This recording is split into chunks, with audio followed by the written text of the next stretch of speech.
Here's what's happening now. Those near 70-degree temperatures that we saw yesterday, long gone, and we are settling into a chill. We'll show you how long it's going to last. Paula?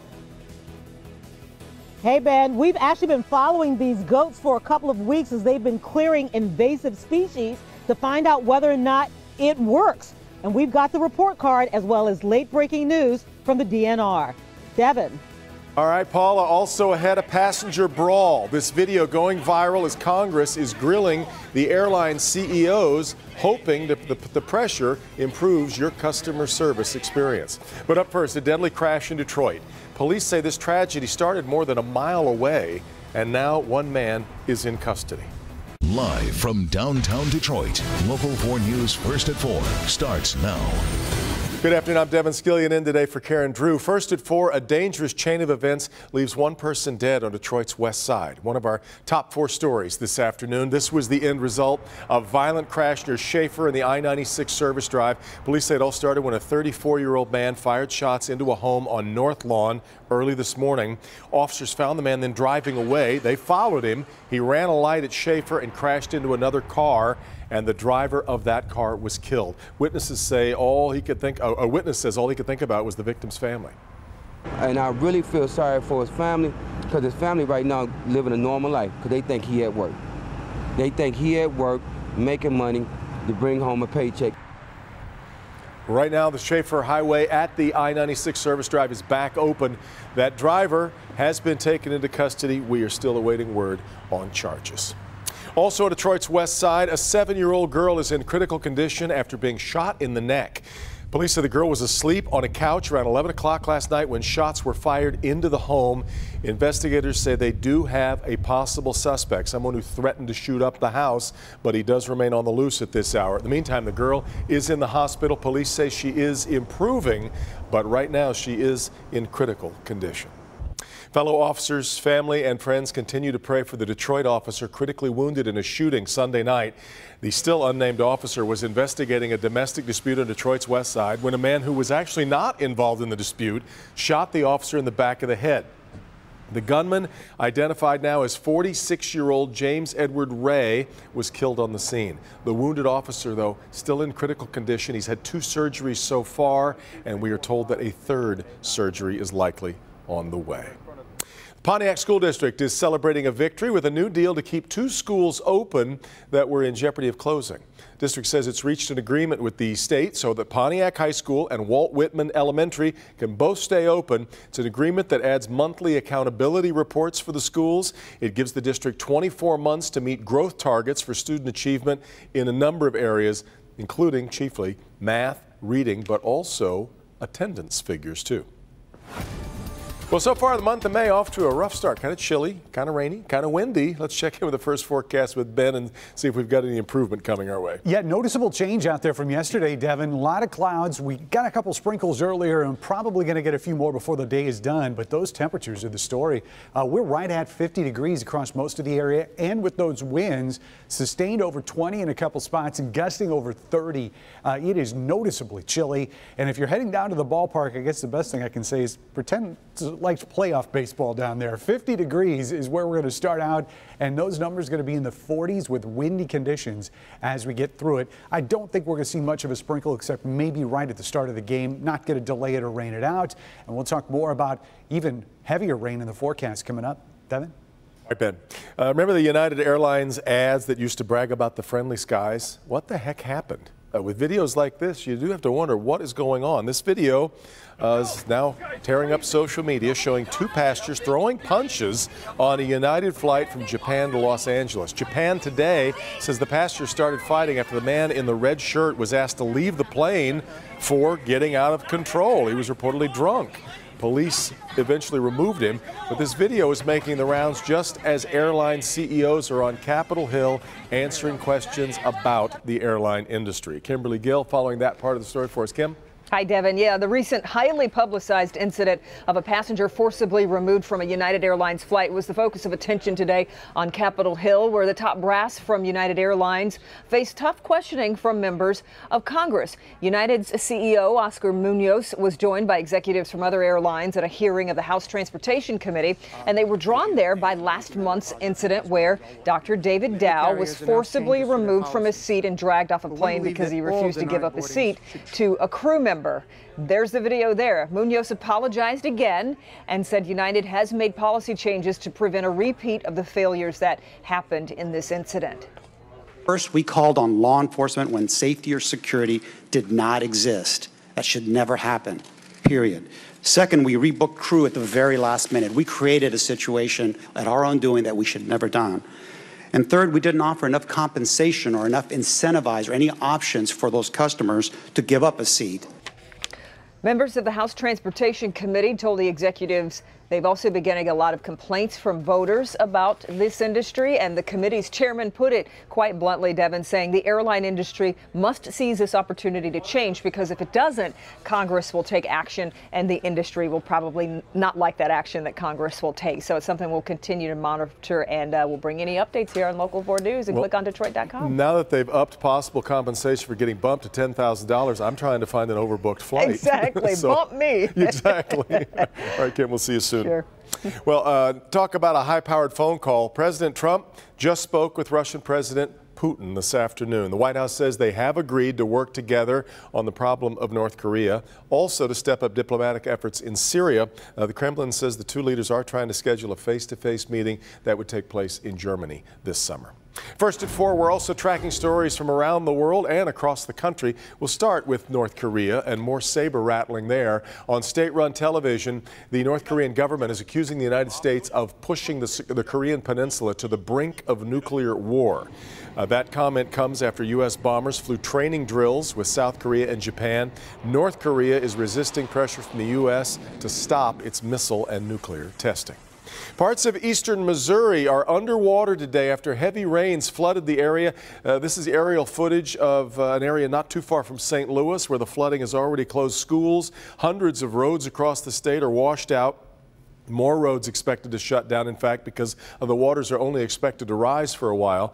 The American Red Cross has opened shelters for those forced to evacuate. Missouri has so far attributed 3 deaths to the flooding that came in over the weekend. Well, let's take a look at goats. I love looking at goats, ordinary, everyday goats. These, however, have been drafted into the battle against some of the most invasive, hard-to-kill plants in Michigan. Paula Tutman previewed the program for us a few weeks ago. I hope you remember that. That was an eventful day. And now we're seeing some of the first results. Paula's live in Pontiac with more on how goes this mission. Paula? Hey there. Actually, first of all, I'm on the other side of the goat, so things are going well. But I am in Oxford, Devin, and I want to show you, just this morning, you couldn't even see through to that house. That's how well these goats are doing. Just a few moments ago, I got an email, and it says state announces $3.6 million in available grant funding to target invasive species to the DNR. This is huge news to this trail manager and this goat owner, because they can actually apply for grant money that's available right now to continue this program. The goats were unloaded for their last full day on the Pollyann Trail in Oxford. And it didn't take long for them to get to work. Look at you, dude. The truth of the matter is, for 2 weeks, they have been eating machines, wiping out a smorgasbord of invasive plant species. I'm amazed. I am delighted. They'll get done with this and there won't be anything left here. The goats from City Girl Farms in Pontiac have even gotten a bit of a rock star status. It's actually really surprising that they can break down that much that fast. We had a private landowner out of West Bloomfield contact us about a Phragmite and poison ivy issue at a new house she bought that we're going to start taking care of for a week. And then we're also working with a company in Detroit on some empty lots they have. We've been following this beta test since it started. The DNR had a real interest in seeing if indeed the goats would make a difference, desperate to find non-toxic ways to handle unwelcome plant life. You have to cut every single vine just to pull them out, to get rid of them, to haul them out. It's a daunting task. It'd take 1,000 hours just to do a small area. because the vines are so intertwined on the trees. And they got it done in how much? Oh, they'll do it in a day. Turns out what they don't eat, they smash with their hooves and heavy bodies, destroying destructive plant life before it grows, blooms, and reseeds itself on the trail. When Chris Bennett from the DNR came out for a look this afternoon, she was utterly amazed. You know, we're, really happy at the DNR to be partnering with you guys to show people. And, I think this is a really good model for, how, you can move forward. I would probably give this a B right now, and only a B just because we don't know what plants are growing back yet. And a little of that is up to Mother Nature to, show us what she's got. But, this is a fantastic project. And so here's how that grade goes to an A. In a couple of weeks, they want to see what comes back. If it's natural native species, then they know these goats have done their job. But again, just the prospect of $3.6 million in new money to fight non-invasive species in non-toxic ways, that just breaks today. That is huge, Devin. It's sure. I just love how old school it is. It's a lot better than Roundup, there's no doubt. And don't send people to do a goat's job, huh? Okay, yeah, I think you're right about that. I love it. All right, Paula. Great update. All right, still ahead today, first at 4, one of the biggest pop stars in the world trending today with a new message for her fans. We'll tell you what it is. And Dr. Frank McGeorge is here, Doc. Hey, Devin, it's not something we like to talk about, but now is the time to fight foot fungus. If you want to be ready for sandal season, I'll show you a new treatment that some people are trying, but there is a catch. All right, Doc, but first, fire danger. An important Help Me Hank consumer alert, why customers are being told to stop using a popular toy. When we come back. Coming up all new on Local 4 News at 5 and 6.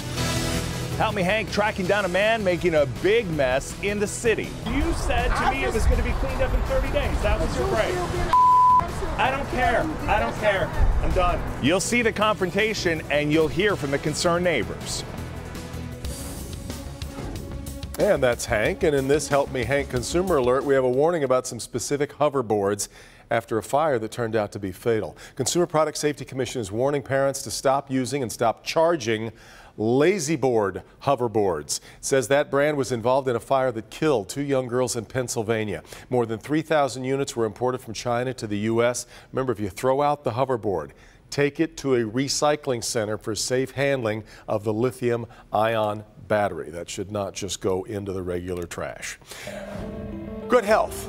Doesn't feel like it today, but sandal season is right around the corner. Dr. Frank McGeorge here with a new treatment to help get rid of an embarrassing problem that I guess keeps a lot of people out of sandals, right? Well, that's exactly it, Devin. You know, it's not a problem that a lot of people like to talk about, but millions of people do in fact suffer from toenail fungus, which causes their nails to become misshapen and discolored. Pretty ugly, actually. There are several medications, though, that are available to treat toenail fungus, but some people are just reluctant to take them because of concerns about side effects.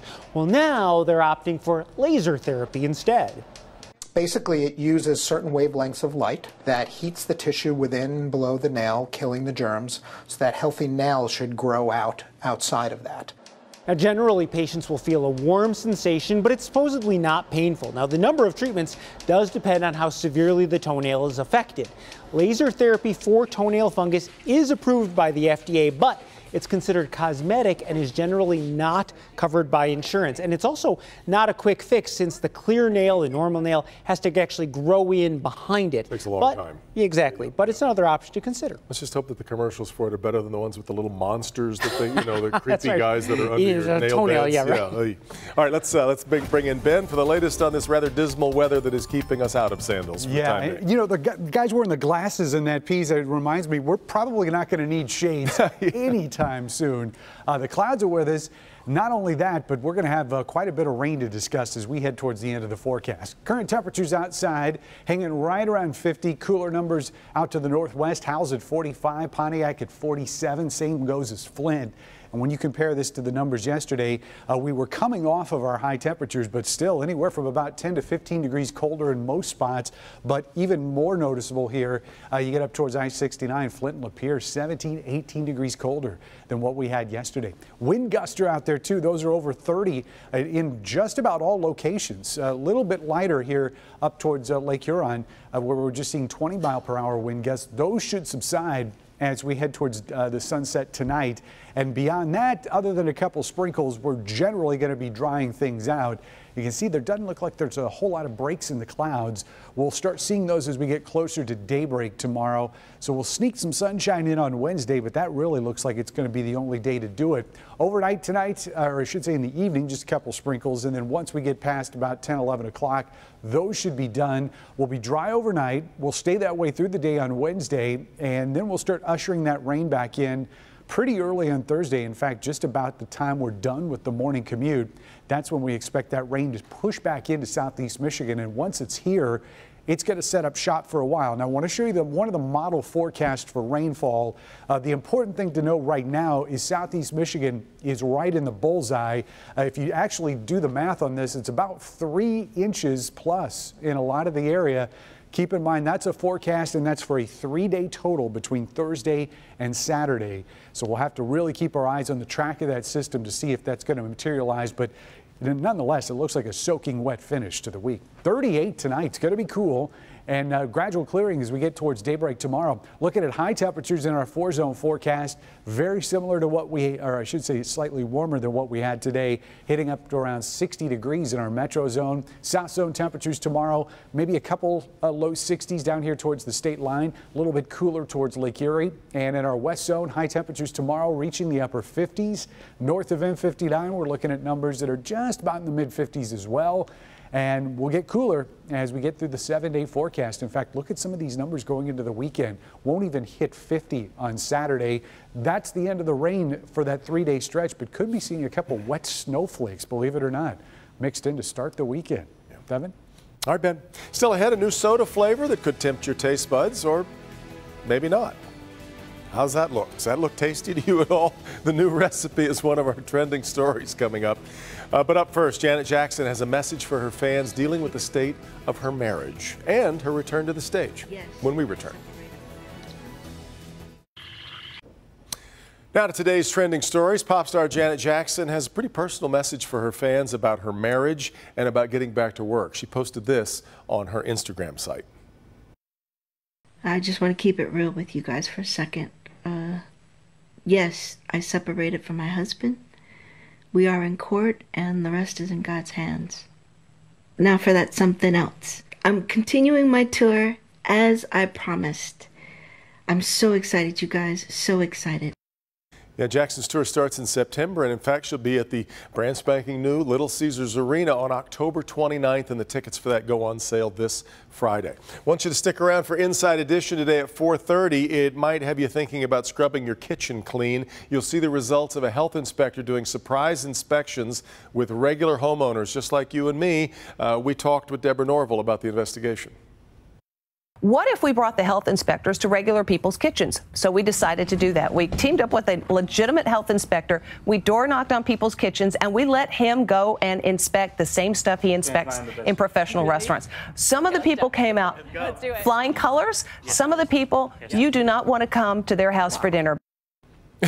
Well, in fact, you could be making some of the same mistakes. Cleaner kitchens on Inside Edition right after the newscast. Ben is wondering aloud, who would let somebody in your kitchen to do this? The news isn't good. I mean, it might be good. I guess they could tell you you passed with flying colors, but more likely than not, you're setting yourself up. Yeah. All right, well, let's see what you think about this. Speaking of what you might have in your kitchen, how'd you like to find this in the refrigerator? Pickle juice soda. Not kidding. Grandpa Joe's Candy Shop has locations in Ohio and Pennsylvania, about to start selling bottled pickle juice with pure cane sugar, turning it into a soda. May sound unappetizing. It's not cheap. A bottle of this soda is $2.50 at the store. So if you try and order it online, it's more like $10. The shop sells hundreds of specialty sodas, including drinks that taste like everything from buffalo sauce to ranch dressing. Oh. Actually, those go together, I guess. Do you think this was an accident? Or do you think they intentionally decided to market this? Good question, but at $250, I mean, this is the stuff that people throw away. Right. It's got to be what a license to You could print get money. pickles to go with It's it for just the $2.50. brine. Exactly. Wow. All right, so count Ben and I out of the pickle soda. Still ahead, first at 4, learning never looks so fun. We'll look at two teams and how they did at the big robotics competition when first at 4 continues. All right, last week we showed you 2 robotics teams from Lake Orion School District heading for the World Championships in St. Louis, and we've got an update on how the teams did. They actually did pretty well. Yeah, the Lake Orion High School team sent this photo from the competition. Not exactly sure how it works, but it looks pretty cool. The high school team won the Darwin division in the competition before placing 2nd overall. The Scripps Middle School team came in 6th place. Really terrific trip to St. Louis. Congratulations to them and, in fact, all the teams that took part. It's awesome. Thanks for joining us for First at 4. We'll be back here in about half an hour with Local 4 News at 5 along with Kimberly Gill. She'll join us then. Hope you will too. Inside Edition next.